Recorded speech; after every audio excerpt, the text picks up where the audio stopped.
May isang lalaki na araw-araw pumapasok sa building pero hindi siya nakikita sa kahit anong security camera.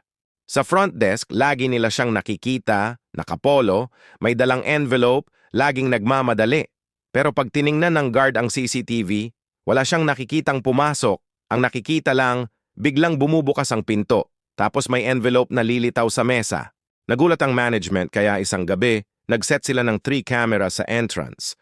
Different angles, different brands. Sabay-sabay nagre-record. Eksaktong 8:14 a.m., oras na lagi siyang dumarating. Narinig nila yung pinto na bumukas at nakita nila sa harap nila yung lalaki mismo. Tinanong siya ng guard, "Sir, pwede bang malaman kung kanino po yung mga dinadala niyong envelope?" Napatingin siya nagulat at ang sagot niya, "Matagal na akong hindi nagpapadeliver dito. Namatay na yung tatanggap nito 2 taon na."